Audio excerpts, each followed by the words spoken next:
नमस्कार, आप देख रहे हैं न्यूज इंडिया टीवी 24। आपको बता दें, ऐतिहासिक कब्रिस्तान जंगली शाह में स्थित फैजान जन्नतुल बकी में मगरिब की नमाज के बाद इस्लामिक वर्ष 1445 का आगाज हाजी मोहम्मद मियां, समाज सेवक, पूर्व डायरेक्टर राजस्थान हाउसिंग बोर्ड एवं सह संयोजक हज कमेटी ने किया।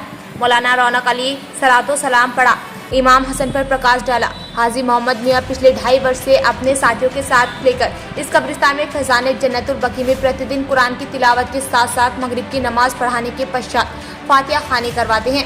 प्रतिदिन देश में अमन चैन की दुआ करवाते हैं, पक्षियों को दाना एवं पानी डालते हैं, कब्रिस्तान में सफाई करवाते हैं, गुलाब की फूलवारी लगा रखी है।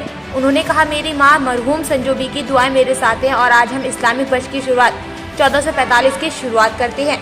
इस मौके पर सलीम भारती, हाजी मंगू खान, मोहम्मद इमरान, मोहम्मद सलीम, दानिश खान, जाकिर खत्री, रईस खान, जहीर रिंकू सहित बड़ी संख्या में नवाजी उपस्थित रहे।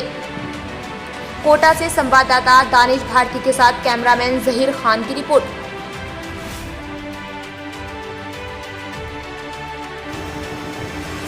आज न्यूज इंडिया टीवी 24 राजस्थान के कोटा शहर के ऐतिहासिक कब्रिस्तान जंगली शाह वाले बाबा में फैजान जन्नतुल बकी में हम रूबरू हो रहे हैं हाजी मोहम्मद मियां जी से, जो कि समाज सेवक भी है, राजस्थान हाउसिंग बोर्ड के पूर्व डायरेक्टर भी है, हज कमेटी के संयोजक भी है और साथ में है हमारे मौलाना रौनक साहब। 2.25 वर्ष से इस जगह पे प्रतिदिन देश की आवाम के लिए, देश की हिफाजत के लिए, देश में अमन चैन के लिए दुआ की जा रही है। और आज इस्लामिक साल का चांद रात है। 1444 वर्ष पूरे हो चुके हैं और 1445वां वर्ष शुरू हो रहा है। हाजी मोहम्मद मियां जी, आप इस बात में देश को क्या संदेश देना चाहते हैं? अपन संदेश यही देना चाहते हैं, ये खिदमत है, कौम की खिदमत, ये मुबारक हो गया है। और इसी में हम लोगों को, जैसे हमारा ग्रुप ये चल रहा है पूरा का पूरा, वो सब ऐसे साथ में चल के मिल के चलते रहें, बस यही हमारी दुआ है। और देश के लिए सब दुआ देते ही सब कर रहे हैं। आज प्रतिदिन आप लोग मगरिब की नमाज के बाद निरंतर 2 वर्ष 6 महीने होने को जा रहे हैं। मौलाना रौनक साहब उसमें आपका पूरी भागीदारी निभा रहे हैं। आपके फैजान जन्नतुल बकी के सदस्य जो आपके साथ निरंतर कम से कम भी एक जमात पूरी रोज़ खड़ी होती है और मगरिब नमाज अदा की जाती है। आपको नमाज के बाद जब फातिहा खानी होती है और देश के अमन चैन के लिए दुआ की जाती है, आवाम के लिए आप दुआ मंगवाते हो, देश के आवाम की उन बालक बालिकाओं के लिए दुआ मंगवाते हो कि देश का हर बच्चा, हर बालक आवाम का पढ़ लिख कर एक देश का होनहार नागरिक बने, तब आपको कैसा महसूस होता है? बहुत अच्छा महसूस होता है। बाकी तो आपको तफसील से देखो, मौलाना साहब ने अभी सब समझा दिया, पढ़ा दिया, बता दिया, ठीक है ना। बाकी ये काम अपन को सब ग्रुप मिल के काम कर रहा है, ये एक अकेला आदमी कोई काम नहीं कर रहा है यहाँ पर। आप और जब से इस कब्रिस्तान में आए हैं, आपकी वालदा का इंतकाल हुआ, आपकी वालदा की बारगाह पर रोज़ फातिहा खानी हो रही है। इस कब्रिस्तान की एक तरह से दशा सुधर गई है। इस कब्रिस्तान में आते थे जब कहीं झाड़ते लोग, अपने जो उनके लोग गुजर चुके हैं दुनिया से, जो खुदा के यहाँ आराम फरमा रहे हैं, वहाँ तक जाने में नहीं पहुँच पाते, लेकिन आज नंगे पैर भी वहाँ चले जाते हैं। ऐसा करके आपको कैसे लगा? बहुत अच्छा लग रहा है। ये तो खिदमत है, सबकी खिदमत है। ये लोग जो रात दिन यहाँ काम कर रहे हैं, तो अच्छी बात है। शाम को आपका आदमी दाना भी डाल रहा है, 2 आदमी आपने यहाँ पर सफाई के लिए भी लगा रखे हैं। क्या कभी आपको ऐसा महसूस होता है कि यार ऐसा मैं क्यों कर रहा हूँ? नहीं, ऐसा कैसे महसूस होगा? ये तो इसके लिए तो सारी दुनिया पड़ी हुई है, इसी खिदमत के लिए। तो ये खिदमत आज नहीं करोगे तो कल पछताओगे। हाजी मोहम्मद मियां जी का कहना है, न्यूज टीवी को बता रहे हैं कि आज मुझे इतना महसूस हो रहा है कि मैं पैदा इसलिए हुआ हूँ, मेरी माँ ने मुझे इसीलिए पैदा किया कि मैं कौम की खिदमत करूँ, जनता की खिदमत करूँ, गरीब लाचार बेसहारों की खिदमत करूँ, पक्षियों को दाना खिलाऊँ और 5 वक्त की नमाज़ों के लिए अल्लाह की बारगाह में रोज़ दुआ करूं।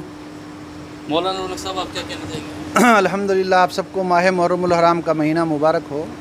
पिछले 2 साल से अलहाज मोहम्मद मियां साहब की ज़ेर सरपरस्ती में 4-5 बड़े प्रोग्राम कंटिन्यूस चलते हैं। एक तो 1 मुहर्रमुल हराम से लेकर 10 मुहर्रमुल हराम तक ज़िक्र हुसैन वाक़िए करबला पेश किया जाता है।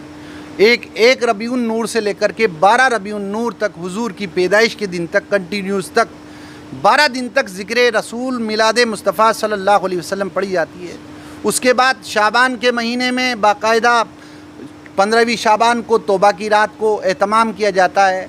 उसके अलावा रमज़ान के अंदर यहाँ पर रोज़ाना दुआएं की जाती है, तरावी का एहतमाम किया जाता है और रोज़ाना अलहाज मोहम्मद मियाँ साहब की तरफ से इन 2.5 सालों में करीब ऐसा कोई दिन बाकी नहीं रहा होगा जो कोटा के नहीं बल्कि कोटा की चारों सिमतों में जितने भी कब्रिस्तानों में आराम फरमा हैं उन सब के हक़ में रोज़ाना कुरान पढ़ा जाता है और दरूद ताज पढ़ा जाता है, सूरह यासीन पढ़ी जाती है, सूरह मुल्क पढ़ी जाती है, आयतुल कुर्सी पढ़ी जाती है। 4 कुल जो रोज़ाना का मामूल है ये सब पढ़ कर के एक पारा अलहाज मोहम्मद मियाँ साहब की जानिब से तमाम मरहुमीन के हक़ में इसाले सवाब कर दिया जाता है।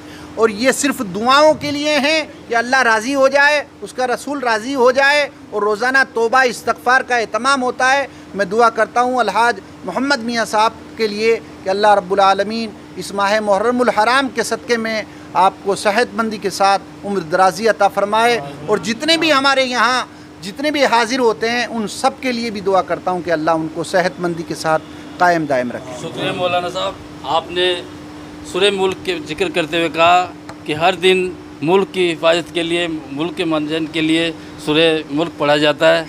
बहुत बहुत शुक्रिया। हाजी साहब, आप हज करके वहाँ का जिक्र कर दो। नहीं बस आप हज आप करो। अल्लाह सबको तौफीक अल्लाह कैसा लगा ये तो सुभान अल्लाह सुभान अल्लाह मकाम लाजवाब अल्लाह वकाल अल्लाह जवाब है अल्लाह कैसा सबको महसूस हुआ जाएगा? सुभान अल्लाह बोल। हमारे बीच हैं मंगू भाई, जिनको कि मंगू उस्ताद के नाम से भी कोटा में जाना जाता है। हज करने गए थे और ऐसे मौके पर हज करने गए जहाँ मोहम्मद मियाँ जी घंटाघर, जो कि पूरी अल्पसंख्यक बस्ती है, वहाँ जाकर हज़ारों लोगों ने इनका इस्तकबाल किया और हाजी मोहम्मद मियाँ जी का भी वहाँ इस्तकबाल किया। उस समय इनको भेजने के लिए, रवाना करने के लिए हाजी मोहम्मद मियाँ जी खुद गए। News India TV 24 Kota chief bureau Salim Bharti के साथ कोटा संवाददाता दानिश खान, कैमरामैन जहीर खान के साथ न्यूज़ इंडिया टीवी 24। चलो फातिहा।